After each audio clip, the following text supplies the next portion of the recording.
Hello and welcome back. In the previous video, we saw that what is the meaning of the interaction terms. And in this video, we are going to see a simple mathematical example relating to the interaction terms and along with the benefits of using the interaction terms. So first, let us understand what is the benefit of using the interaction terms, why we use interaction terms. So very first benefit is that it gives you more realistic models. So interaction terms allow us to create more realistic models that capture complex relationship between variables. It's very simple to understand. It may be that two different variables are really playing an important role in conjunction or in combination to each other, right? Compared to their individual values when they are considered, right? So if there is an interaction possibility between the two variables or there is a scope of interaction between the two variables, then in that case it's very important to understand or to consider that particular interaction between the two variables. One variable depend on the other. The second one is obviously the improved predictions, and then third one is the deeper insights. What do you mean by the deeper insights? Deeper insights are nothing like related to any mathematical values. It's all about interpreting the terms, interpreting the values, right? For example, if some person has got 90% of the mark, we can say that yes, he's good in his studies.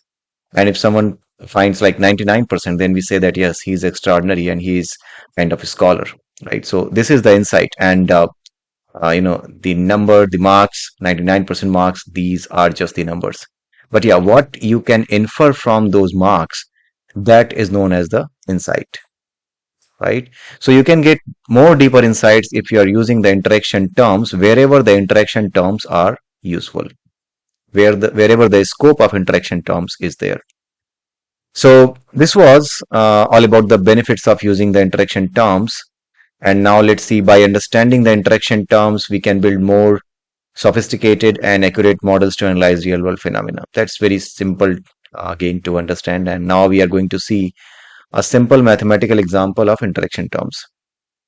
Okay, so let's imagine we are trying to predict a person's happiness score based on two factors: their income and whether they have a pet or not, right? So we are assuming that a person's happiness depend upon the two factors. One is income, and if he has the income, then he may or may not have a pet.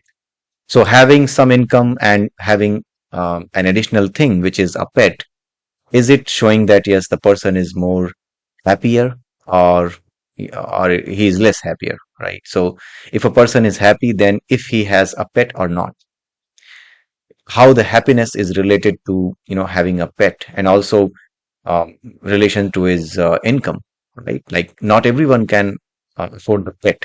Only the person having good income can have the pet, but it may not be true always, right? But yeah, we are considering that scenario where you are able to get a pet from the money only, right? In India, just like in India, we are not talking about the India. Like in India, if you find some pet, or you can say if you find some, the pup of a dog, then in that case, you can just bring it freely, right? And at your home, you can bring it freely, and you can, just take care of him, right?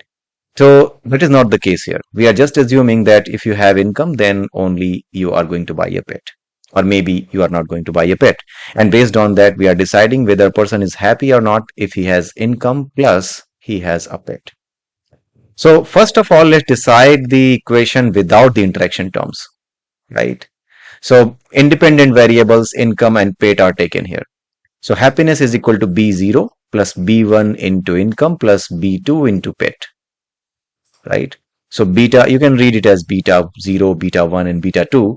So beta 0 is basically the basic or the baseline happiness level. I mean, this amount of happiness will always be there, right? That is the baseline happiness level, right? When comes the beta 1, it represents the increase in happiness for each unit increase in income, right? So it means that if you increase the income by 1 unit, then how much increase in happiness will happen? That will be the value of beta 1. Getting my point? What will be the value of beta 1? It's depend upon the income. So with 1 unit of income increase or decrease, how does the happiness changes? How much change in the happiness happen, right? That will be represented by beta 1. Okay. So beta 1 is represents the increase in happiness for each unit increase in income. Then comes the beta 2. What is beta 2? Beta 2 represents the increase in happiness for pet owners compared to non-pet owners. Okay. So basically, pet, if you have pet, then in that case, how much happiness level is increased or decreased, that is the value of beta 2, right? So it's all about having a pet or not. It's kind of binary thing, right? So either beta 2 will be representing like, yes, there is a happiness level to some extent or not, or or there is zero happiness or whatever, right? So based on that, this will be calculated without the interaction terms, right? But without the interaction terms, if we see the income and pet, these two things will not play a role to finally decide the happiness level. Okay. So we have to consider the other relationship where the interaction terms scope is there. There is a scope of interaction term, right? There is a multiplier effect of having income and pet both on the happiness, right? That is why we have to define the interaction term here. So how we are going to decide the interaction term? We have two terms, income and pet. So obviously we are going to just multiply these two terms. So happiness is equal to beta 0 plus beta 1 into income plus beta 2 into pet plus beta 3. You can see it, whatever I'm highlighting. Now, what is beta 3? You already know beta 0, beta 1, beta 2. Now, what is beta 3? What it exactly represents? So you need to note this point. Beta 3 represents the additional increase in happiness for each unit increase in income, specifically for pet owners. Okay. So if someone is a pet owner and his income is increased by 1 unit, then in that case, how much happiness level will increase, decrease, whatever, right? How much increase in happiness level will be there? That will be decided by beta 3. That will be the value of the beta 3, right? So this is the example with the interaction terms, right? So you decide the interaction terms for your data, and then you calculate the results based on the interaction terms, and those results are used by the machine learning models to predict and take the inferences properly, whatever you are trying to predict, right? So how we can interpret it? So if beta 3 is positive, right? If beta 3 is positive, then in that case, what we can understand that this is a positive effect of income on happiness is even stronger for the pet owners. Beta 3 positive means that the positive effect of income, increasing the income on happiness, it will have the effect of income on happiness is even stronger for the pet owners. In other words, owning a pet amplifies the positive impact of income on happiness. This is very simple. I need to highlight it. Owning a pet amplifies the positive impact on happiness. So just highlight. Okay. So now we can see a sample example, sample data, right? So it's a kind of data where person, income, pet, and happiness, these labels have been defined. So person name is A, B, C, D, and their incomes are like this. Then they have pet, yes or no, we are getting that. And then based on their pet, based on the pet they have, and based on the income they have, we have defined the happiness level, right? So we have got this kind of data. This is the sample data that has been collected by the data scientist, right? This is the real world data, and we have taken this data from sample of people, and that sample has only 4 people. So this sample has been taken by the on the 4 people only, 4 persons only. But yeah, if you go with the real world example, then in that case, obviously there will be not only 4 persons. There could be 4 lakh, 4,000, 40,000, 4 million, 40 million people and their data. And based on that data, if you will be able to create a model, then in that case you will be able to find out the correct inferences, more accurate inferences, because you will have a good amount of data. So in this simplified scenario, we could use a statistical software to estimate the coefficient beta 0, beta 1, beta 2, and beta 3.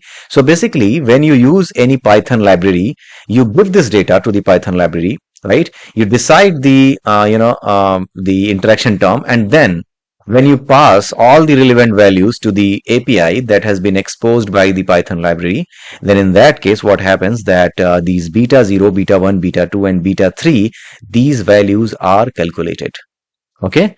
So after calculating these values, your Python library helps you to get a better model, right, which can predict the things accurately, right? So the interaction term beta 3 would tell us how much more happiness a pet owner gains for each additional unit of income compared to a not pet owner. Okay, so this is all about the basic example that I wanted to show you. And let me tell you that these things, whatever you are able to see on my screen, these things are not available online. There is nothing, no source for this piece of code or or for this piece of information that I have. This is altogether my note, and these are my notes, and I am letting you just show you. I'm just showing you these notes to you, and at the end of this course I will be sharing this code whosoever is interested, and I will be making it available hopefully on the online platforms as well, like Amazon or whatever. So this will be available later on, right? So you can just read that book, or you can just just reach out to this channel and you can learn the things here only. So with this, I would like to say have a nice day and bye bye. And in the next video, we are going to see a Python code sample for the interaction terms, how the interaction terms are decided, and what will be the value which is calculated, or which will be given, which will be the resultant value that we are going to see in the next video. So have a nice day and bye.